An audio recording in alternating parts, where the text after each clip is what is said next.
Bom, então, meu nome é Gustavo Rocha, sou professor de infectologia aqui da UFSJ. Vou falar um pouco das doenças bacterianas comunitárias de importância médica e os seus tratamentos, seus antibacterianos. Isso é uma aula mais genérica, cujas principais referências estão aí, o livro do Mandel, que é uma referência principal de doenças infecciosas. Esse livro do Levinson, né, a revisão de microbiologia médica e imunologia médica, eu acho que é bem legal para estudar e rever esses conceitos. O livro do Walter Tavares de antibióticos e os consensos terapêuticos da Sociedade Americana de Doenças Infecciosas, IDSA, disponíveis na página da sociedade.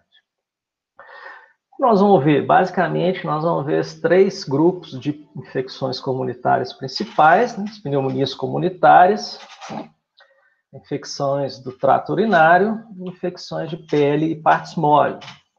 Dentro de cada um desses grupos, nós vamos ver os principais agentes etiológicos, os diagnósticos específicos, os métodos diagnósticos, e um pouquinho do tratamento, aí, entrando nos antibióticos e até chegando um pouquinho na parte farmacológica, de mecanismo de ação desses antibióticos e tal. Bom, começando com a pneumonia comunitária, são então as infecções aí do trato respiratório inferior, quando existe um acometimento então dos alvéolos, e o paciente desenvolve esse quadro respiratório agudo, febril, e tem um raio-x, um infiltrado pulmonar. O raio-x de tórax é fundamental para fechar diagnóstico de pneumonia, né?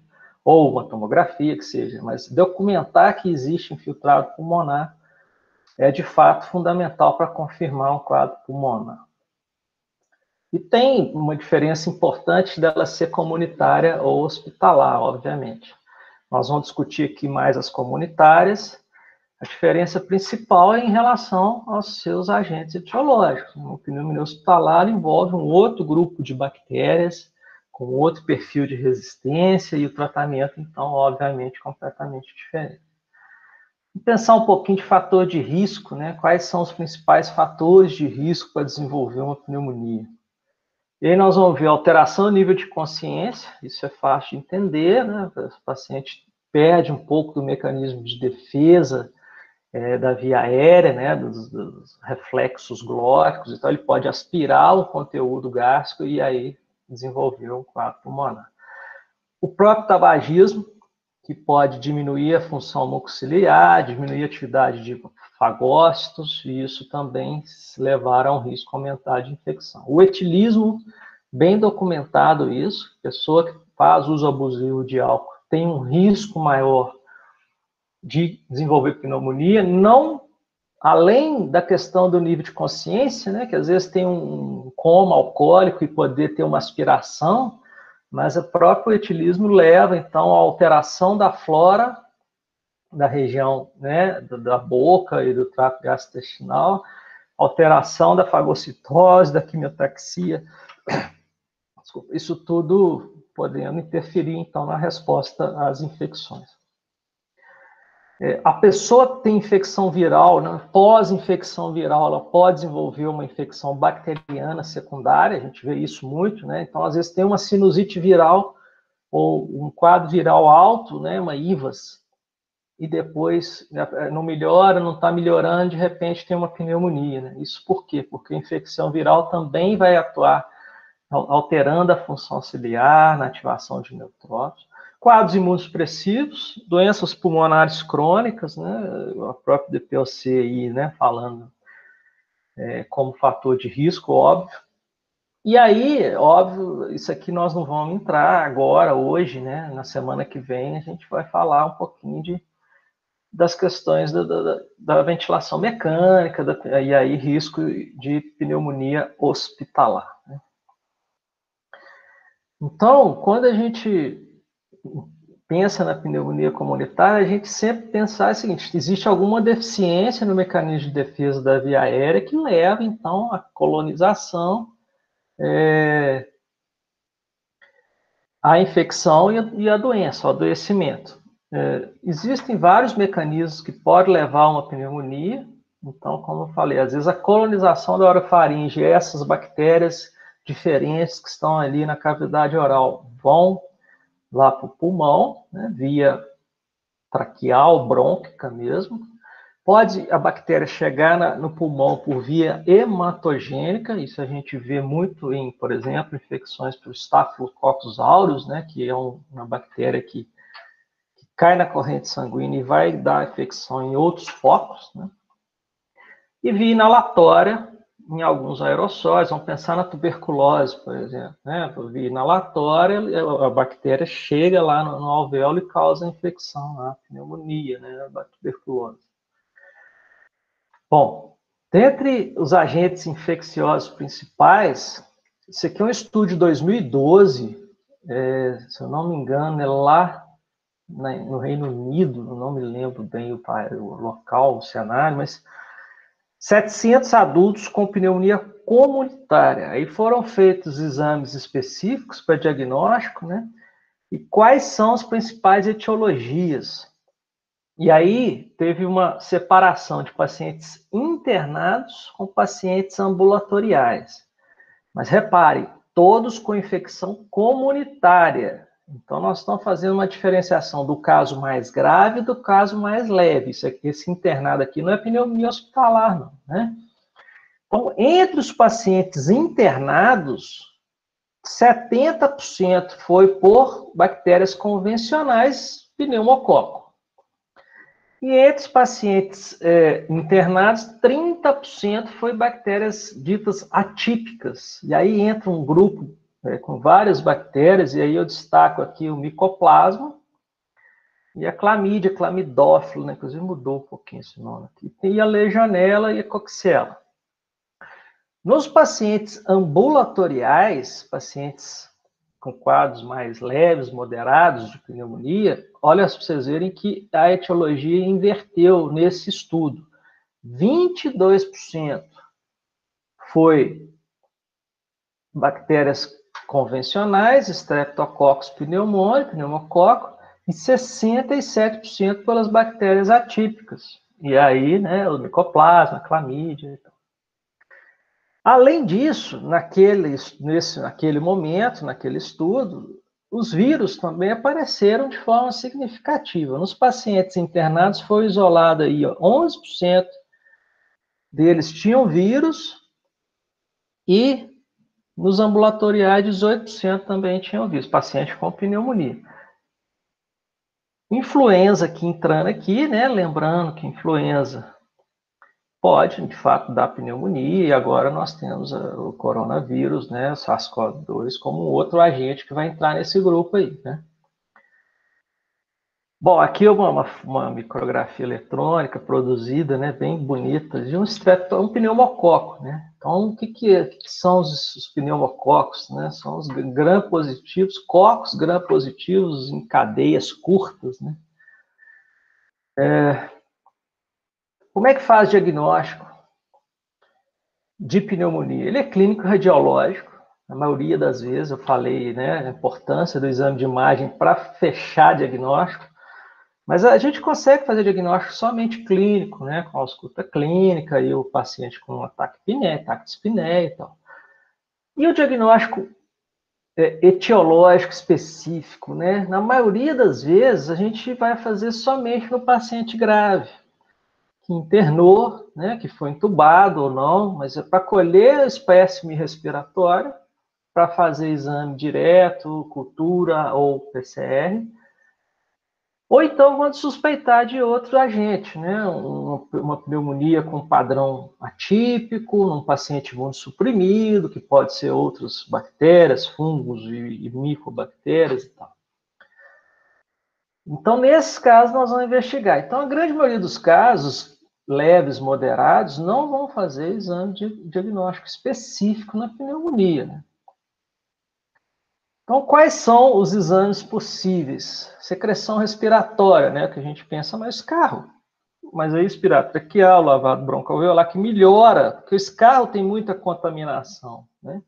Contaminação com bactérias da cavidade oral, que às vezes vai identificar uma bactéria e você não sabe se ela é de fato o que está causando a infecção no paciente. E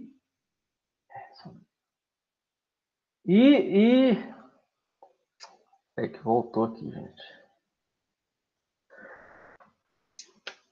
E aí, o lavado broncoalveolar, você vai com, né, uma cânula lá nos alvéolos, joga um pouquinho de soro, faz um lavado e aspira e você faz exame direto e cultura desse material.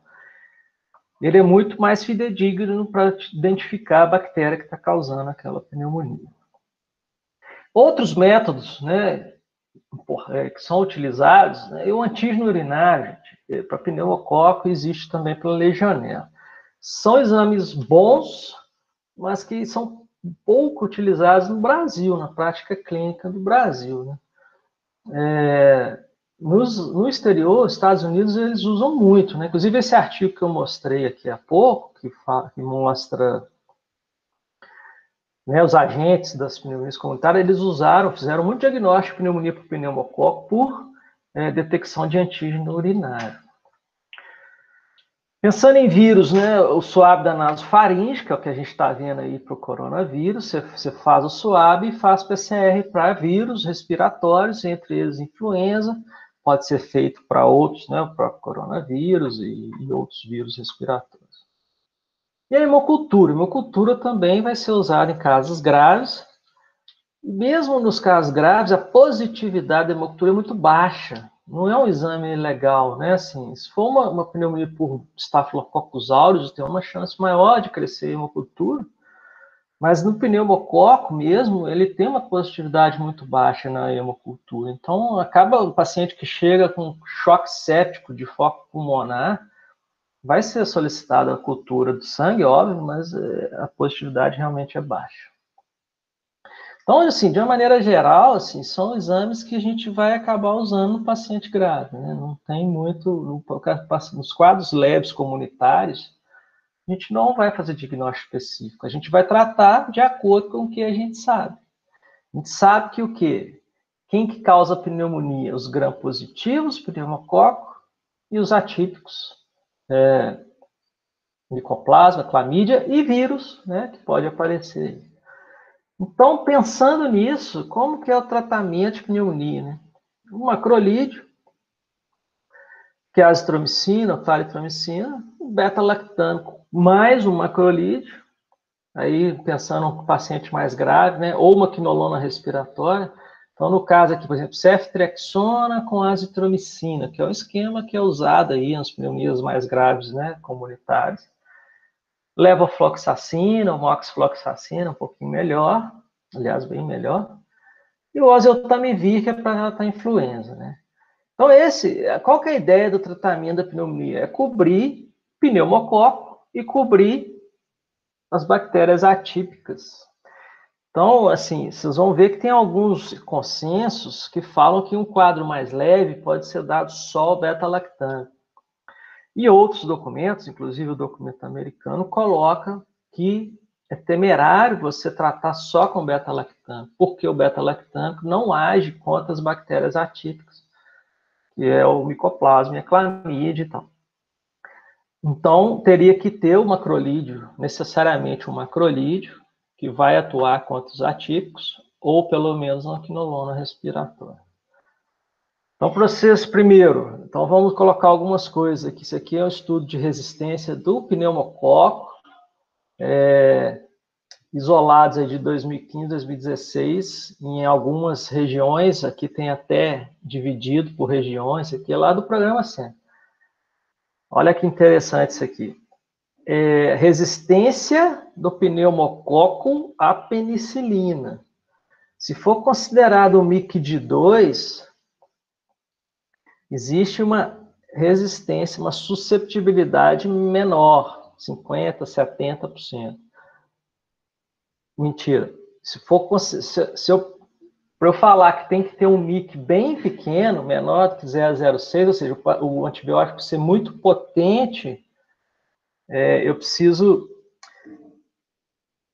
tenho um pouco mais de resistência, 70% de susceptibilidade. Se eu for ver o que tem um MIC menor do que 2, MIC 90 menor do que 2, aí eu tenho quase 100% de susceptibilidade. Então, na prática clínica, o que quer dizer isso? Que quase todos os streptococcus pneumoniae isolados são, de fato, sensíveis à penicilina. MIC 90 menor que 2 significa que, muito provavelmente, ele vai curar usando esse antibiótico. Quer dizer, o que está querendo falar aqui? Que penicilina é um bom antibiótico para tratar Streptococcus pneumoniae. É um ótimo antibiótico. Então, penicilina pura seria suficiente para tratar uma pneumonia streptocócica, pneumonia pneumocócica. Mas aí nós temos os macrolídeos, né, como eu comentei. Como é que o macrolídeo vai agir? Ele vai ligar de forma reversível no ribossomo, fração secretária ribossomo, inibir síntese proteica. E uma coisa importante dos macrolídeos é que eles têm penetração no meio intracelular. Isso significa o quê? Que o micoplasma ele vai estar dentro da célula.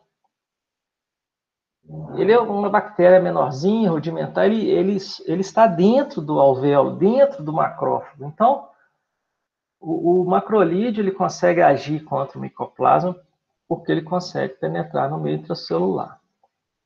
Já os beta-lactâmicos vão agir de forma bem diferente.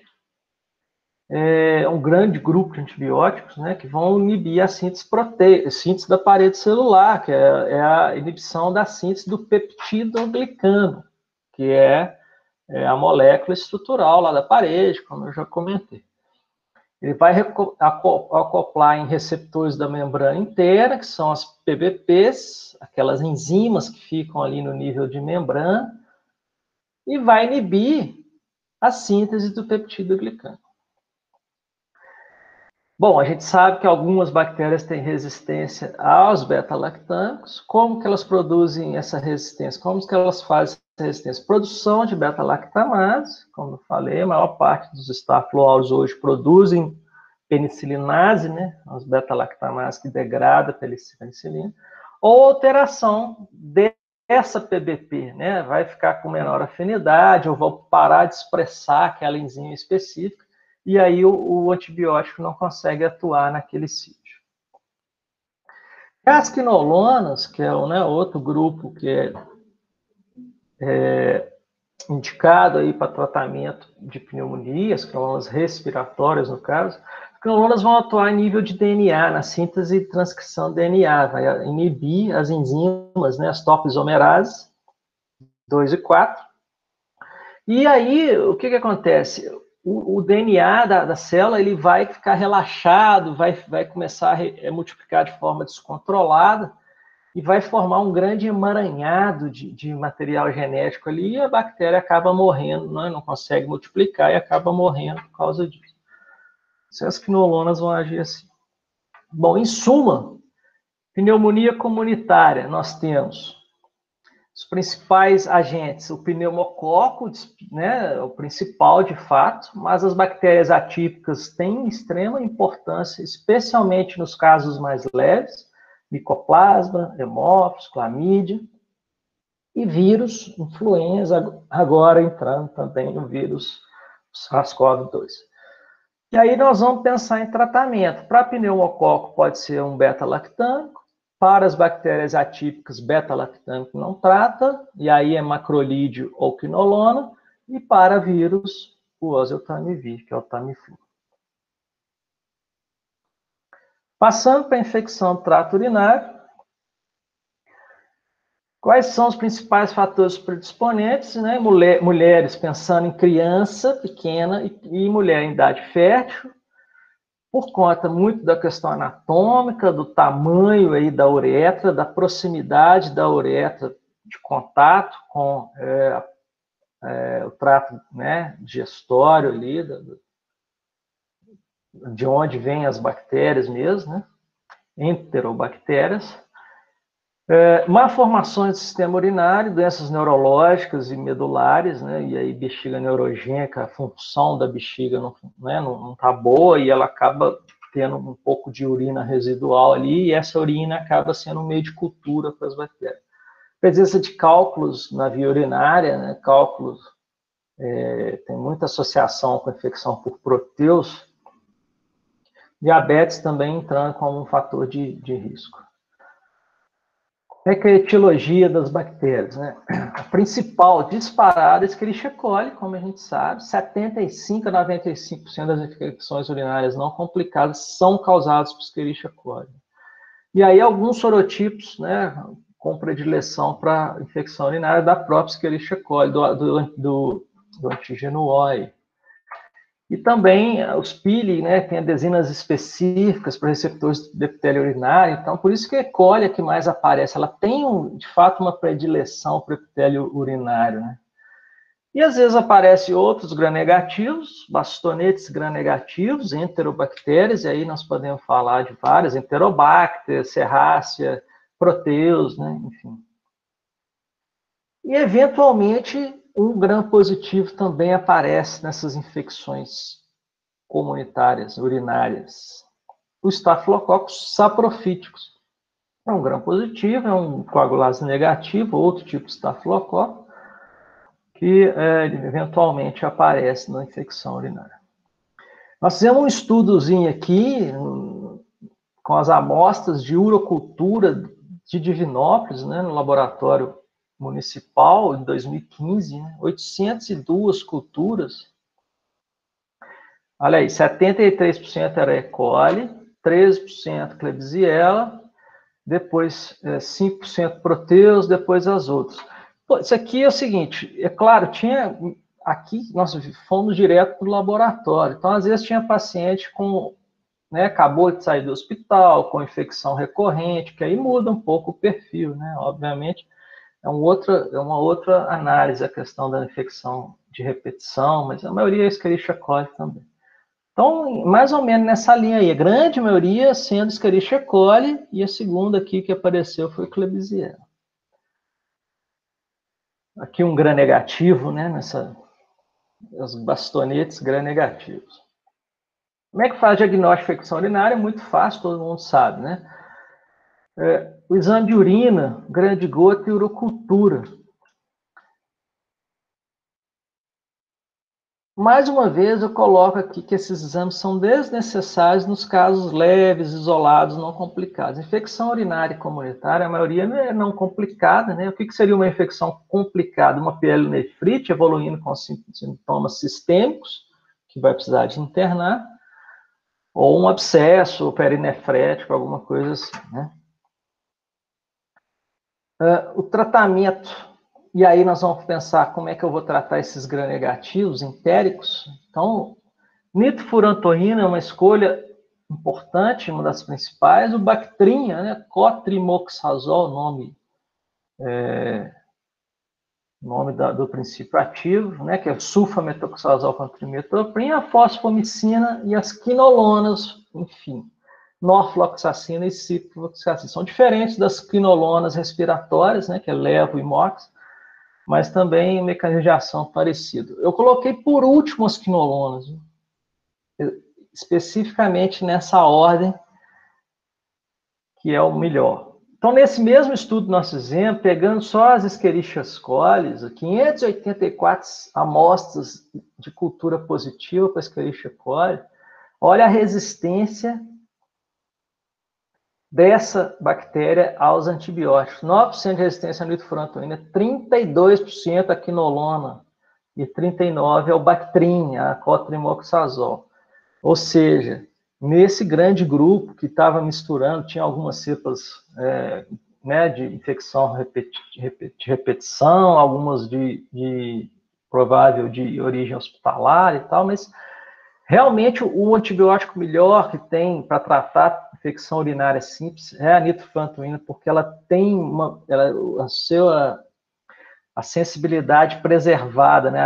As E. coli comunitárias têm uma sensibilidade preservada à nitrofurantoína, de fato.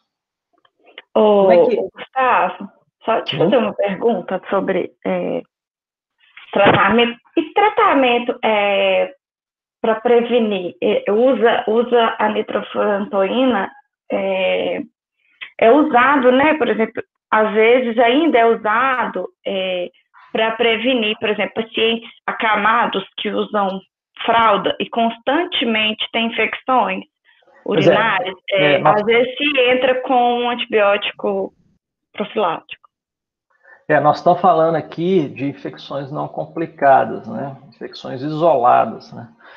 Então, existe um outro capítulo, como eu falei, existe um outro capítulo que são as infecções de repetição. Infecção urinária de repetição é um tratamento super difícil. A gente tem que investigar se tem alguma coisa anatômica, algum problema funcional, né? Assim, uma bexiga que não está funcionando bem, estudo urodinâmico, para ver o que está levando a essa infecção de repetição. Então, eu estou falando do paciente acamado. Paciente acamado que tem já uma disfunção da bexiga e ele tem infecção de repetição. Então, tem situações que a gente recomenda um antibiótico profilático, que é o paciente usar ou anitrofurantoína, ou Bactrim, ou norfloxacina em doses reduzidas, de forma contínua, para evitar que a bactéria cause a infecção. Isso está indicado, sim, em algumas situações, né? Às vezes a gente usa, apesar de que tem controvérsia em relação a isso, mas parece que sim, que reduz,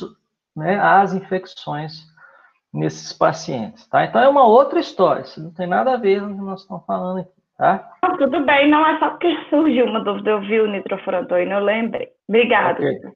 A nitrofurantoína, ela vai agir de uma forma complexa, né, assim, e aí inativação, alteração de ribossomos e outras macromoléculas. Tem alguns lugares que vocês vão ler assim, que não se sabe ao certo o mecanismo da nitrofurantoína. Ela é um agente tóxico que vai alterar várias funções da bactéria. E ela é específica para via urinária. Ela não vai agir em pielonefrite, né, parênquima renal, não vai agir em infecções sistêmicas. É para infecção urinária baixa mesmo. E no máximo, infecção urinária baixa, cistite. As sulfas, aí falando sulfametoxazol, né, e o trimetoprim, e a sulfadiazina, vão agir inibindo a síntese do ácido folínico. Então, o ácido paraminobenzoico vai ter, né, através de uma enzima aqui, né, ácido fólico e ácido folínico. Então, e depois para síntese das purinas, que vão compor, então, o DNA, o RNA, né? Então, de fato, as sulfas agem inibindo a síntese de DNA e RNA por meio de inibição competitiva aqui na síntese do ácido folínico. E aí tem esse sinergismo, né? Então a gente usa sulfametoxazol com trimetoprim, ou a sulfadiazina com a pirimetamina, que eles vão agir em etapas diferentes dessa cadeia, né? Até chegar nas purinas. Então existe um certo sinergismo, né? Um potencializa a outra. E aí a gente sempre usa de forma combinada. O Bactrim, sulfatrimetoprim, no caso aqui, para infecção urinária. E a fosfomicina, que é um outro antibiótico, não sei se você já viram, de dose única, né? Um sachê que você dissolve e ingere. Ele também tem uma ação boa para infecção urinária baixa. Também age, é parecido um pouco com o peptido, com o beta-lactam, vai agir em outra enzima, mas vai inibir a síntese peptidoglicano e vai ser específica também para via urinária, assim como a nitrofurantoína. As quinolona eu já falei, mas então, em relação às infecções urinárias, né? E. coli, principal etiologia, outras enterobactérias aparecem, e aí as opções de tratamento, nitrofurantoína, fosfomicina, sulfatrimetoprim e as quinolonas. Evitar quinolonas, porque elas existe uma resistência crescente e elas, por si só, são indutoras de resistência. Nós vamos falar disso depois em outra aula. E os estafilococos saprofíticos eventualmente aparecem, aí ele pode ser tratado com o próprio Bactrim, com cipro e norfloxacina, então tem outras opções. Oi. Bom dia, aqui é a Esther. Estafilococos saprofíticos é a primeira vez que eu vejo falar que ele é tratado. Eu sempre sempre ouvi falar que ele é considerado contaminação. Não, veja bem, ele pode causar infecção, né? Então, o que é uma contaminação? Contaminação, assim, o que acontece? Às vezes as pessoas fazem exame de urocultura sem ter sintoma clínico, aí identifica lá uma bactéria e você não tem que tratar, né? Nenhuma dessas que identificar. Se o paciente não tem sintoma. O paciente está com sintoma disciplinar. Você faz uma cultura Staphylococcus saprophytes, você trata com um antibiótico que age contra ele. Ele pode ser só um contaminante se a pessoa não tem sintomas, ela está com sintomas, você vai tratar. Ele pode ser o causador de sintomas, sim. É bem menos comum que E. coli e outras enterobactérias, tá? Então, o consenso lá da IDSA, eu acho que é interessante dar uma lida nessa parte, que ele vai te explicar isso, tá? Exatamente a questão dos saprofíticos. Bom, infecção de pele e partes moles, os impetigos, os celulites e as erisipelas da vida. Então, assim, lembrando que a pele é uma barreira física, em que sua descamação, sua acidez, o próprio suor são mecanismos de defesa contra as infecções. Existe uma flora indígena, né, Staphylococcus, corinebactérias, fungos, né, Malacés. E aí tem influências várias outras de clima, localização, idade, sexo, questão hormonal, raça, ocupação, né, desinfetantes, os antibióticos que a pessoa usou e tal. Então, isso tudo leva alguma influência na pele, né, em si, outros medicamentos. E aí a ocorrência de infecções de pele, os impetigos, furúnculos, carbúnculos, erisipelas, celulites. E aí, disparado, o que a gente tem que causa infecção, doença, os gram-positivos? Coccus gram-positivos, Staphylo aureus e o Streptococcus pyogenes, que é o Streptococcus do grupo A, né? Beta-hemolítico do grupo A. Então, aqui o Staphylococcus aureus, que a gente vê como, lá no GRAM, esse aqui não é um GRAM, né? Mas a gente vê exatamente esses cachos de uva, Coccus gram-positivos em cachos, e os Streptococcus pyogenes, Coccus gram-positivos em cadeias curtas, né? Algumas fotos de infecção, né? Assim, isso aqui é um carbúnculo, né? O que é um carbúnculo? É como se fosse vários furúnculos agrupados, gerando tipo um abscesso, com vários pontos de drenagem, né? Como se fosse um abscesso. Várias pequenas espinhas, né? Agrupadas, digamos assim. Uma celulite, uma erisipela e celulite, né? Aqui está parecendo mais erisipela, na verdade, e aqui parecendo mais celulite, né? Que é mais bem delimitado, erisipela é mais superficial e celulite é mais profunda e menos, a delimitação não é tão nítida assim. Mas elas se confundem, né? Então, infecção de pele, partes moles, que é o subcutâneo ali. Como é que a gente faz diagnóstico? O diagnóstico ele é clínico mesmo, basicamente. Olha, mais uma vez aqui, ó, exames laboratoriais desnecessários nos casos leves e moderados. O diagnóstico é principalmente clínico. Se a gente quiser fazer diagnóstico laboratorial, a gente pode pedir uma hemocultura, mas ela vai ser muito pouco produtiva, né? Especialmente se o paciente está com febre muito alta, um quadro séptico que vai internar e aí às vezes aparece a bactéria no sangue, né? E a opção que tem aqui é a cultura do aspirado dérmico. Como é que faz isso? Né? Nessa lesão que o paciente onde está essa área inflamada, você pode fazer uma limpeza, uma desinfecção, vem com uma seringa, injeta um pouquinho de soro ali e aspira.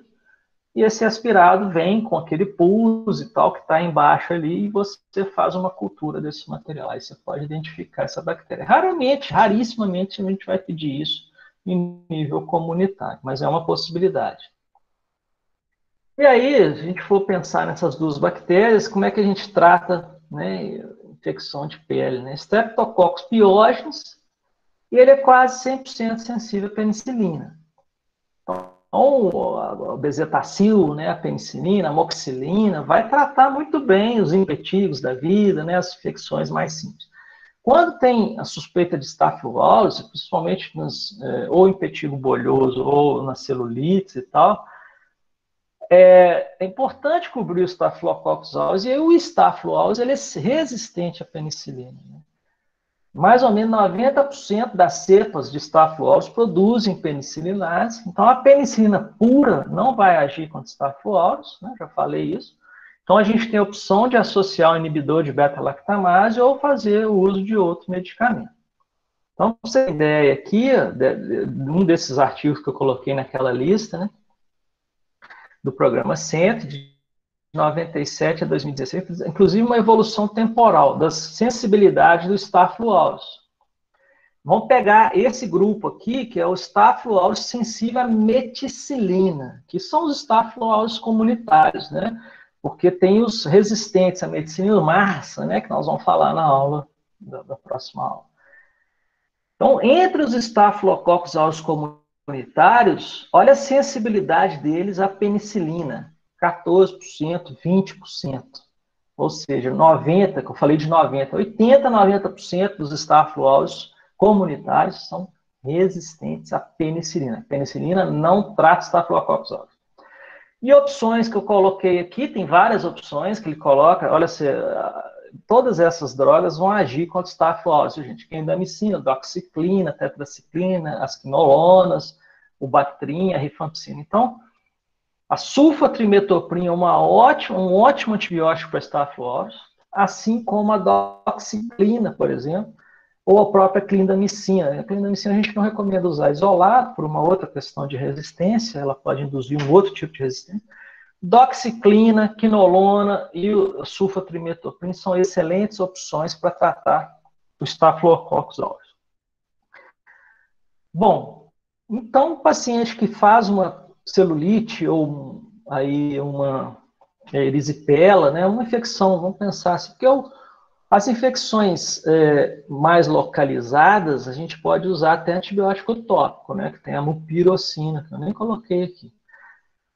Mas o paciente mais leve, nós vamos tratar. Eu posso dar penicilina pura? Né, é a grande pergunta. Eu não recomendo. Por quê? Porque eu não vou estar cobrindo o Staphylo aureus, né? Ah, mas a maioria é Streptococcus. Ok, a penicilina vai tratar bem Streptococcus.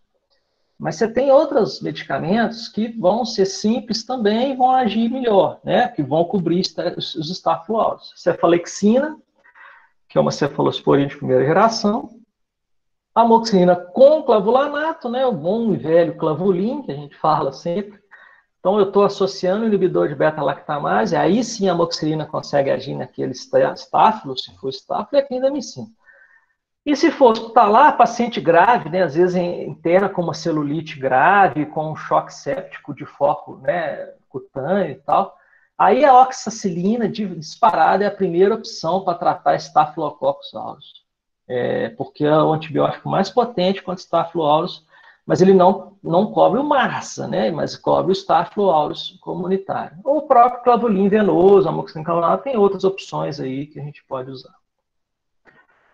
Bom, então, só para a gente entender isso, quer dizer, uma penicilina com associação do inibidor de beta-lactamase, tem várias opções, né? A amoxicilina clavulanato, a gente conhece mais, mas a ampicilina com sulbactam, é o Nacin, né? Ticarcilina com clavulanato, pouquíssimo usado no Brasil, mas tem também. Piperacilina, tazobactam, tazocin, bastante usado, mas ele é mais para pneumonias hospitalares e alguns quadros hospitalares, né? Mas ele também é uma penicilina com associação do inibidor de beta-lactamase. No caso da piperacilina, ela tem uma espectro de ação melhor para cobrir pseudomonas e tal. Existem, então, algumas penicilinas semissintéticas que são resistentes à ação da penicililase, né? Assim, eu pus entre aspas aqui que, por exemplo, cefalexina não é uma penicilina, né? Mas é um beta-lactâmico resistente à penicililase e a própria oxacilina, como eu comentei. A oxacilina, de fato, ela age muito para o Staphylo aureus, muito bom para o Staphylo aureus, e ela é resistente a essa penicililase que o Staphylo aureus produz. A clindamicina está num outro grupo das glincosamidas, e tem um efeito de inibir a síntese proteica, parecido com o macrolídeo, né? Um pouquinho diferente, mas age lá no ribossomo e tal. Então, ela vai agir lá em nível de ribossomo e tal, no efeito bacteriostático. Em suma, para tratar a infecção de pele e parte mole, nós temos principalmente os cocos gram-positivos, os Staphylo aureus e os streptospiógenes. Em que nós vamos tratar os estáfilos, não posso dar só penicilina para tratar Staphylo aureus, eu vou ter que associar o inibidor de beta-lactamase ou dar uma outra classe que haja sobre essa bactéria. Bom, para finalizar, as infecções bacterianas, essa discussão por quanto tempo tratar, né? Tem o link lá da página daquele professor, esqueci qual universidade que é, mas ele tem lá as referências. É legal que tem as referências listadas dos ensaios clínicos que compararam, né, esse tempo de duração.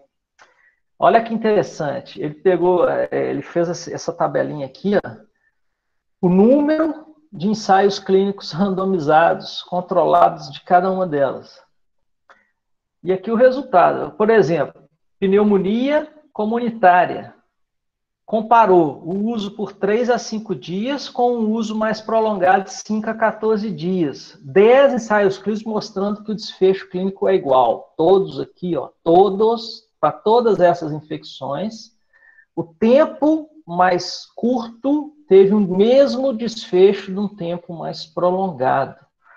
Então, vamos pegar aqui celulite, que a gente acabou de falar, né? Celulite, infecção de pele e partes moles. Tratamento por 5, 6 dias tem o mesmo resultado no tratamento por 10 dias. Inclusive, os próprios consensos que eu citei de referência, eles discutem essa questão do tempo, e a maioria dessas infecções, 5, no máximo 7 dias é mais do que suficiente. Pielonefrite, 5 a 7 dias, igual a 10 a 14 dias, 7 ensaios clínicos. Então, bem interessante essa discussão, né? Tem muita coisa publicada, mas eu acho que é um campo de pesquisa clínica que ainda pode ser explorado no nosso meio, né? Ainda existe muita gente que trata essa coisa, infecção grave tem que tratar por 14 dias, no mínimo. Isso não existe mais, tá? Claro, a infecção óssea, a artrite séptica, o tratamento ele é maior, mas mesmo assim é possível reduzir em relação ao que é praticado, né, até anos recentes. Então, essa referência que eu coloquei está lá no roteiro, eu sugiro que vocês consultem, tem os estudos lá, é bem interessante, principalmente quem for entrar nessa discussão no seu trabalho. Bom, era isso que eu tinha para falar hoje. Vou interromper aqui a gravação.